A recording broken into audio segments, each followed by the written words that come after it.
Hi అండి, అందరికీ నాకు వండటం వచ్చండి ఛానల్ కి స్వాగతం.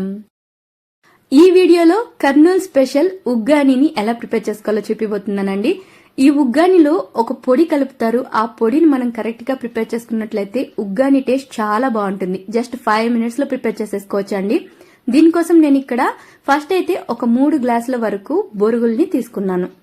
నేను చూపించిన క్వాంటిటీతో ఇద్దరు తినొచ్చండి. ఈ సైజ్ గ్లాస్ తీసుకున్నాను. తర్వాత ఇందులోకి వాటర్ పోసి బొరుగుల్ని నీట్ గా నాననివ్వాలి. ఎక్కువసేపు నానపెట్టుకోని అవసరం లేదండి. జస్ట్ 1 to 2 minutes ఇలా కలుపుకుంటూ అన్ని బొరుగులు సమాంతరంగా నానితే సరిపోతుంది.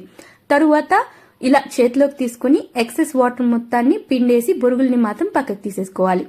మరీ ఎక్కువగా మెత్తగా నానిపోకూడదండి. జస్ట్ 1 to 2 minutes బొరుగులైతే ఈ విధంగా పొడి పొడిగా ఉండాలి. ఇలా చేసుకున్న వాటిని పక్కన పెట్టేసుకుందాం. ఇప్పుడు మిక్సీ జార్లోకి పొడి కోసం ఒక 1/2 cup వరకు పొట్నాల పప్పుని యాడ్ చేసుకోండి. అలాగే 2 ఎండుమిరపకాయలు, పొట్టు తీసిన 5-6 వెల్లుల్లిపాయ రెబ్బలు, 2 చిన్న సైజ్ ఎండు కొబ్బరి ముక్కల్ని ఈ విధంగా సన్నగా తరిగి లేదా తురిమి యాడ్ చేసుకోండి. మీరు కావాలంటే అలాగే ముక్కలుగా అయినా యాడ్ చేసుకోవచ్చు. పచ్చి కొబ్బరి వాడకూడదు, ఎండు కొబ్బరే వాడాలి. తర్వాత వీటన్నిటిని మిక్సీలో ఈ విధంగా మెత్తగా పొడిలాగా గ్రైండ్ చేసేసుకుంటే మన ఉగ్గాని పొడి అయితే రెడీ అయిపోతుంది. తర్వాత స్టవ్ పైన ప్యాన్ పెట్టుకుని 2 టేబుల్ స్పూన్ల ఆయిల్ వేడైన తర్వాత 1/2 టేబుల్ స్పూన్ వరకు జీలకర్ర, 2 టేబుల్ స్పూన్ల పల్లీలు, 1 ఎండుమిరపకాయని తుంచి వేసేసుకోవాలి. ఇప్పుడు వీటన్నిటిని 1 నిమిషం వరకు ఫ్రై చేసుకున్న తరువాత 2 పచ్చిమిరపకాయల్ని ఇలా దంచి యాడ్ చేసుకోవాలి. మీరు కావాలంటే పచ్చిమిరపకాయల్ని సన్నగా తరిగైనా యాడ్ చేసుకోవచ్చండి. అలాగే ఒక పెద్ద సైజ్ ఉల్లిపాయని ఇలా ముక్కలుగా కట్ చేసుకోవాలి. కొన్ని కరివేపాకు రెమ్మల్ని తుంచి వేసేసుకోవాలండి. వీటన్నిటిని మనము యాడ్ చేసుకున్న తరువాత ఎక్కువసేపు ఏం ఫ్రై చేసుకోని అవసరం లేదు. ఉల్లిపాయలు మరీ రంగు మారేంత వరకు అయితే ఈ ఉగ్గాని కోసం ఫ్రై చేసుకోవాల్సిన అవసరమే లేదండి. జస్ట్ లైట్ గా ఫ్రై చేసుకుంటే సరిపోతుంది. ఉల్లిపాయల్ని ఫ్రై చేసుకునేటప్పుడే రుచికి సరిపడా ఉప్పును కూడా యాడ్ చేసేసుకోవాలి. తరువాత వీటిని జస్ట్ 1 to 2 minutes వరకు ఫ్రై చేసుకుంటే సరిపోతుందండి. నేను ఫస్ట్ జీలకర్రని యాడ్ చేసినప్పుడు ఆవాల్ని కూడా యాడ్ చేయడం మర్చిపోయానండి. ఒక 1/2 టేబుల్ స్పూన్ వరకు ఆవాల్ని జీలకర్రతో పాటే ఫస్ట్ లోనే యాడ్ చేసి కలుపుకోండి.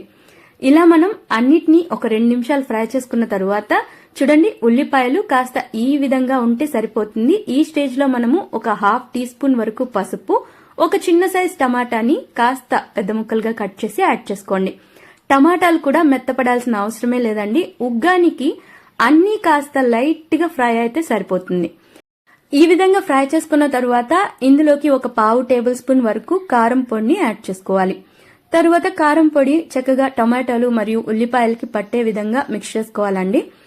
ఈ స్టేజ్ లో మనం ముందుగా బొరుగుల్ని నానపెట్టి వాటర్ అంతా పిండేసి పెట్టుకున్నాం కదా, ఆ బొరుగుల్ని యాడ్ చేసేసుకుని కలుపుకోవాలి.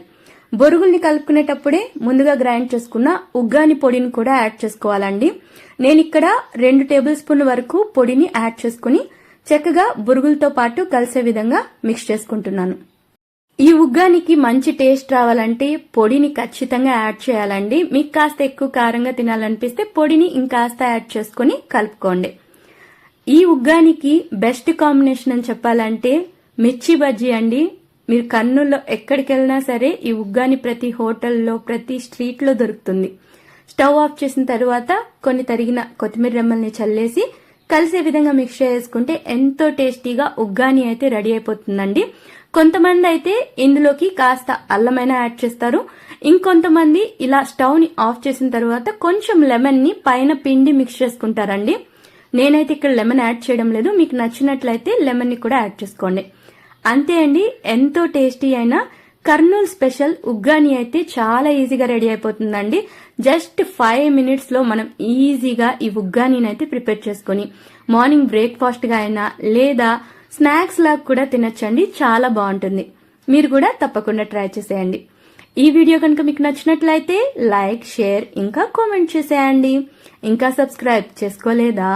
అయితే సబ్స్క్రైబ్ కూడా చేసేసుకోండి.